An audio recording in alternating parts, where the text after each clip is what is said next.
All right, so you sent us a bunch of stuff on Panasonic's NRUX project, articles, design docs, even some interviews. It looks like you're really trying to wrap your head around it. Yeah. Well, get ready, because we're about to do a deep dive into it, into how tech can actually help us, nurture human connection, which we all crave.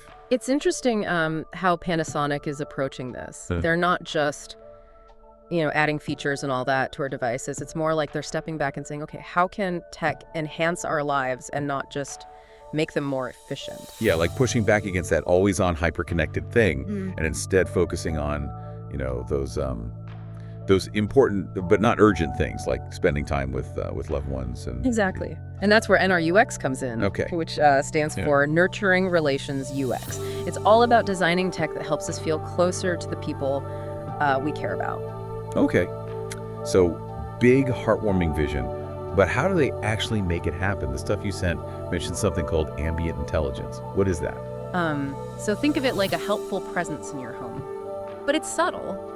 It's aware of your needs, but not like demanding your attention. Gotcha. It's tech that kind of blends in, like it's part of the environment, supporting your well-being, but not being intrusive. So not another notification telling you to call your mom. Right. More subtle. Exactly. Like one of key design principles is seamlessness. So they think that tech shouldn't be a barrier. Yay. It should feel natural and unobtrusive. Makes sense.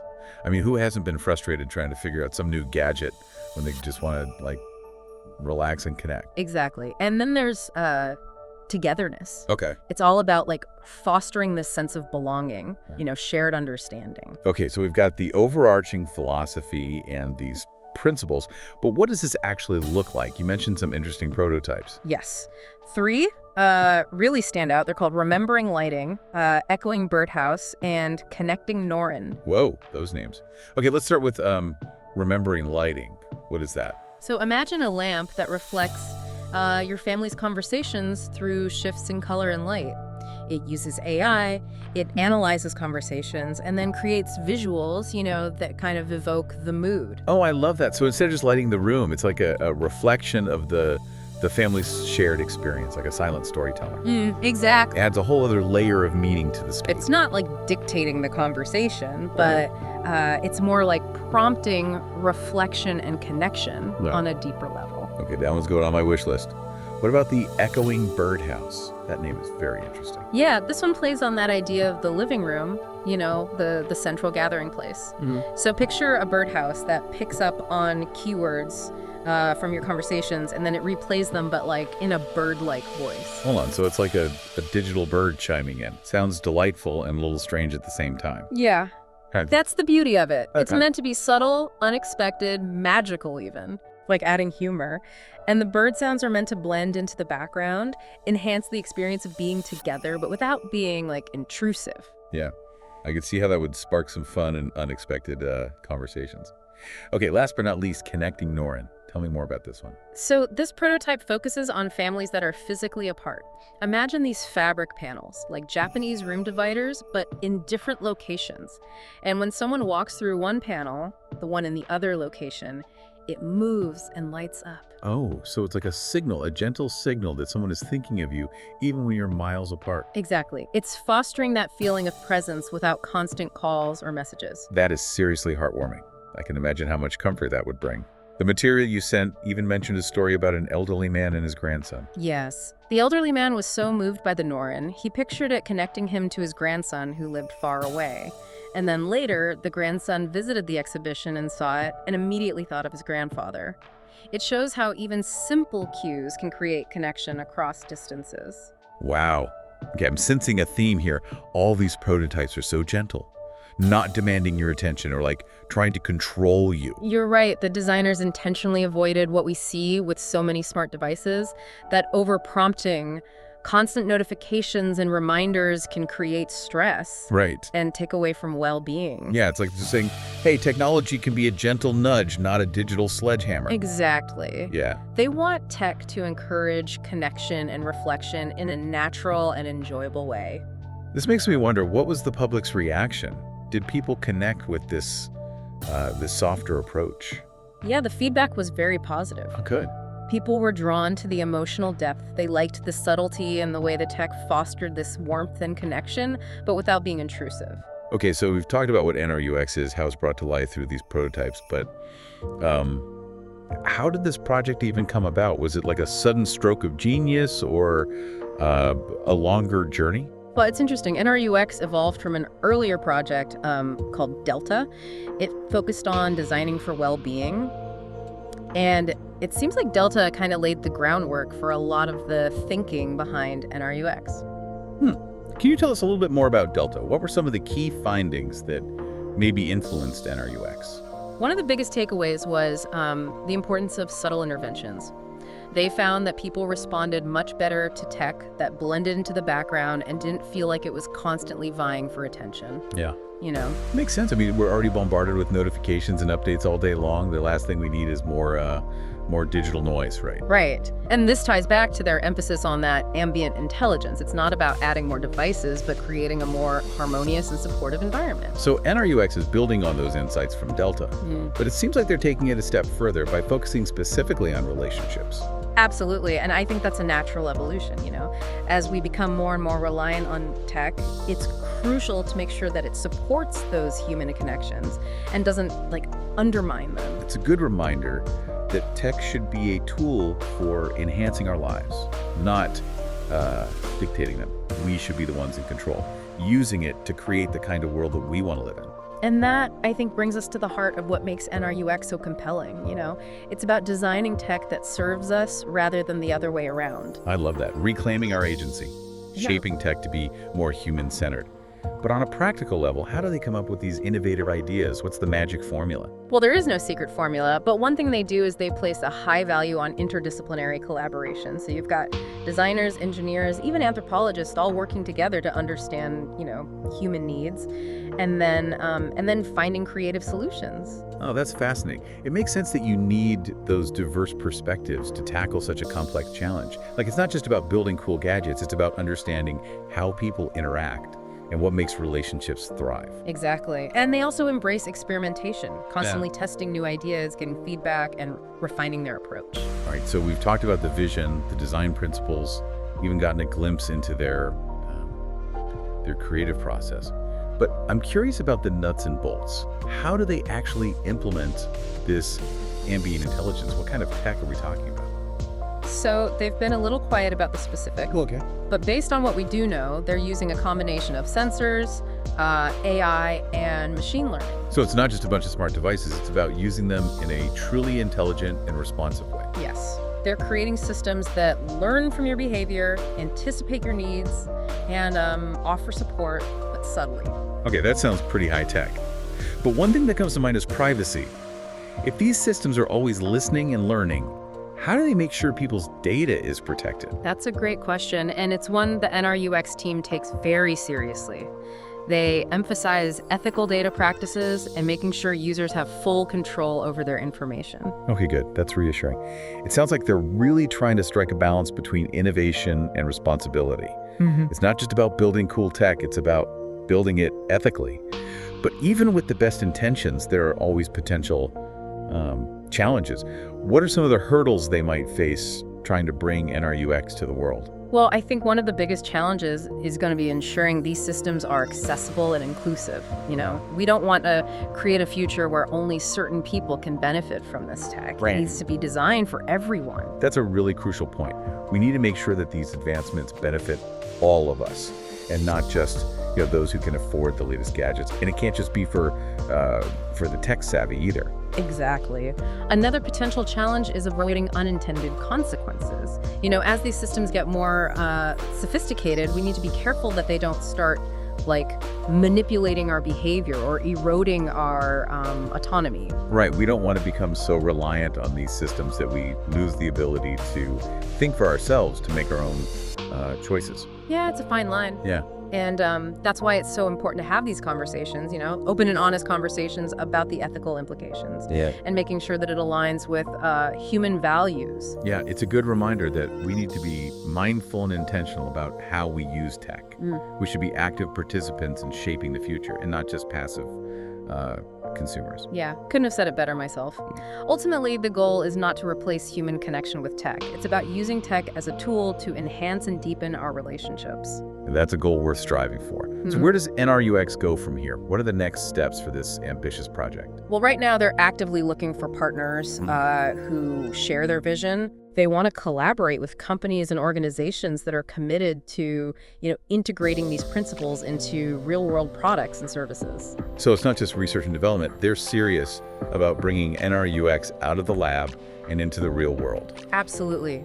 They recognize that to make a real difference, they need to team up with others who, share their commitment to creating a more human-centered future.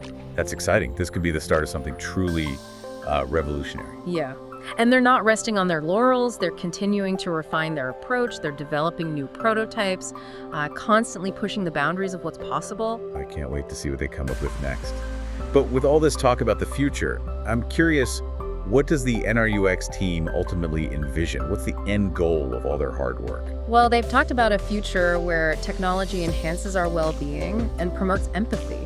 They imagine a world where tech helps us to be more present, more connected, and more compassionate. That's a beautiful vision. A future where tech helps us be more human, not less. Exactly. But achieving that future requires, I think, a fundamental shift in our thinking about technology. We need to move away from this idea that tech is all about efficiency and productivity. And it's time to start thinking about how tech can contribute to a more meaningful and fulfilling life. It's a call to action for all of us, not just tech companies. We all have a role to play in shaping the future of technology. And the good news is we have the power to choose. We can choose to use tech in a way that supports our values, our relationships. Yeah. We can choose to create a future that's more human, more connected, and more compassionate. That's a powerful reminder that the future is not set in stone. We actively shape it through our choices and our actions. But in the meantime, what can we as individuals do to nurture our relationships in this tech-driven world? Does the NRUX team offer any practical advice? Well, one of their key recommendations is to be more mindful of our tech use. We need to pay attention to how it affects our relationships and make conscious choices about when and how we use it. So being intentional, not letting tech dictate our behavior. Exactly. They also suggest creating tech-free zones, in our homes, our lives. Yeah. Having spaces and times where we disconnect from those devices allows us to be more present and engaged. Oh, that's a great idea. It's so easy to get sucked into that digital vortex. We need to make a conscious effort to create space for those real-life interactions. They also stress the importance of face-to-face communication. Yeah. There's no substitute for that richness and nuance of in-person interactions. So put down the phone, step away from the screen, and connect with the people who matter most. Simple advice, but so crucial in today's world. It's about recognizing that tech is a tool. And like any tool, it can be used for good or for ill. Yeah. The key is to use it wisely, intentionally. That's a great point. It's not about demonizing technology. Right. It's about using it in a way that serves us, not the other way around. And they also encourage us to focus on the quality of our interactions, not just the quantity. It's not about how many likes we get, but about the depth and meaning of our relationships. So it's about prioritizing those important but not urgent things we talked about earlier.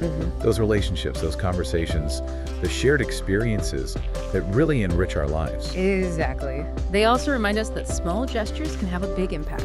A handwritten note, a phone call, a shared meal, Yeah. These things go a long way. It's about making an effort, showing that you care, being present. And lastly, they encourage us to be patient. Oh.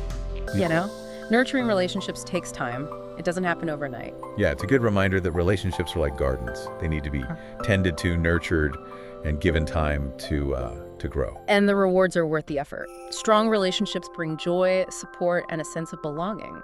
Beautifully said. So as we wrap up part one of our deep dive into NRUX, what stands out to you as the most important takeaway? What do you hope our listeners are reflecting on right now? Well, I think what's most compelling about NRUX is how it challenges us to rethink tech's role in our lives. It reminds us that tech can be a powerful force for good, but it's up to us to use it wisely, intentionally. I completely agree. It's about reclaiming our agency and using tech to create a future that is more human-centered, more connected, more compassionate. It's about shifting our focus from efficiency to well-being, from isolation to connection. And that's a message we all need to hear, especially in today's world. We'll be back in a moment to continue our exploration of NRUX. It's about remembering that tech should serve us, not the other way around. It's a powerful message, for sure. You know, thinking about all these prototypes, I'm curious about the people behind them. What can you tell us about the team who dreamed up NRUX? Well, they're a pretty diverse group. Makes sense considering their, mission. You got designers, engineers, programmers, even anthropologists. Wow. They really believe that tackling this complex issue of human connection requires all those perspectives, and a willingness to think outside the box. Yeah, it sounds like a truly collaborative environment, which is probably essential for a project like this.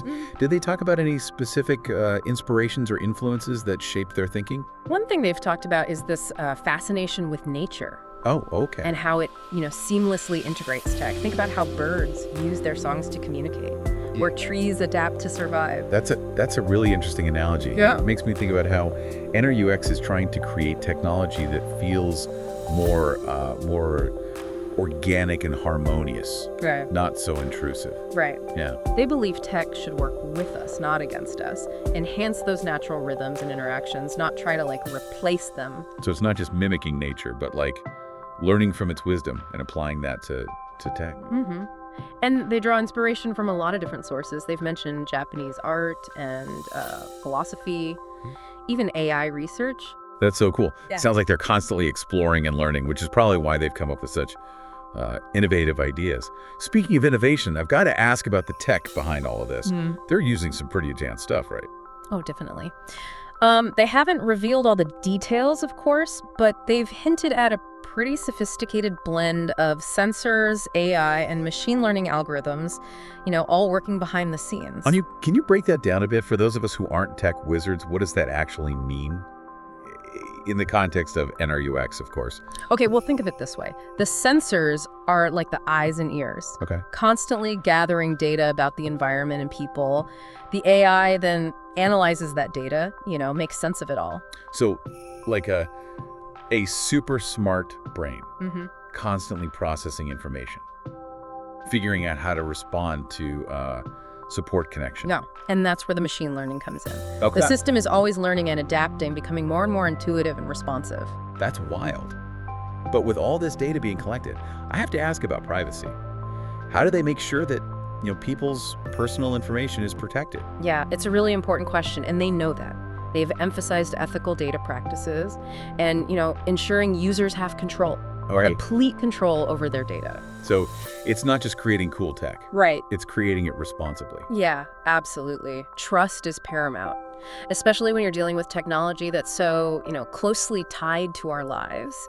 They've talked about building in those safeguards, giving users the ability to opt out if they choose. That's good to hear. It sounds like they're taking a thoughtful approach to privacy, which is essential. But even with the best intentions, there are bound to be challenges, right? Implementing something as complex as NRUX can't be easy. Oh, you're right. There will be obstacles. One of the biggest is going to be getting people to embrace this new way of thinking about tech.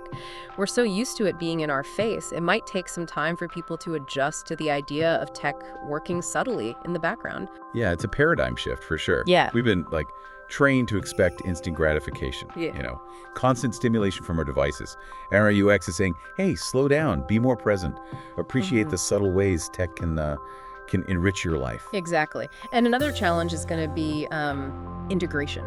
Oh, We're surrounded by devices from tons of different companies, and it's not always easy to get them to play nice together. right, like trying to fit a square peg in a round hole sometimes. Exactly. So they'll need to figure out how to make NRUX compatible without compromising those core principles. Yeah, it's a tall order, but if they can pull it off, the potential benefits are huge. Oh. Imagine a world where tech helps us to be more connected, more mindful, more compassionate. It's a beautiful vision, and it seems to resonate. The response to the prototypes, really suggests that people want tech that supports well-being, It helps us nurture our relationships. So it's not just a pipe dream. Right. It's something people actually want, are excited about.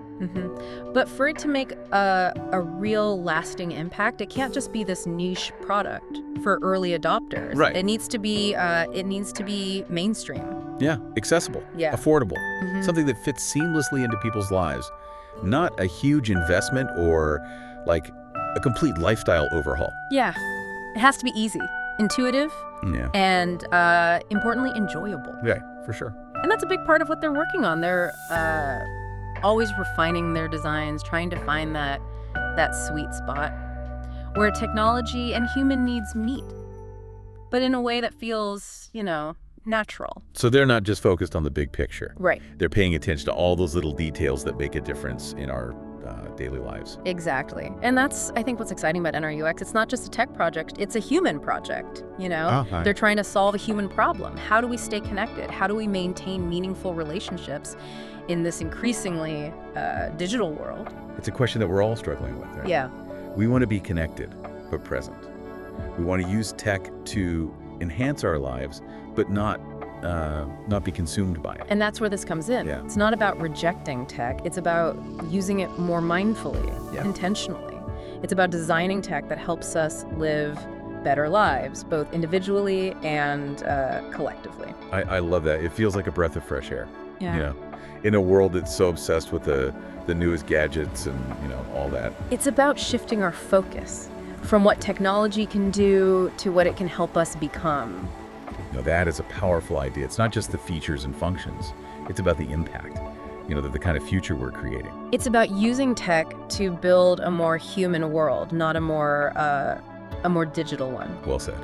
We've covered a lot in this deep dive, the origins of NRUX, the core principles. We even talked about the tech that makes it all work, the challenges and opportunities they face. But before we wrap up, I want to go back to something we mentioned earlier, the broader impact. Oh, yeah. It's not just about individual well-being. Right. It's about societal well-being, too. Absolutely. The potential impact of NRUX, it's huge. If we can create tech that fosters empathy and connection and mindfulness, it could transform the way we interact with each other and the world. Like a domino effect. If we change our relationship with technology, even at an individual level, it ripples outward, influencing our communities, our institutions. Imagine a world where tech helps us to bridge divides, build stronger relationships, cultivate empathy. It was a vision worth striving for, that's for sure. It is, and it's possible. This has shown us that we can design tech that serves humanity. Now it's up to us to demand that and create that future where tech helps us be, the best versions of ourselves. I love that. So as we wrap up part 2 of our deep dive, what's the one thing you hope our listener takes away from this conversation? For me, the biggest thing is choice. We can continue down this path of technology that distracts us, divides us, or we can choose another path. We can choose to create tech that brings us together, enhances well-being, helps us live more meaningful lives. And NRUX is a shining example of what's possible when we make that choice. It's a reminder that technology can be a force for good, and we have the power to shape it. We'll be right back.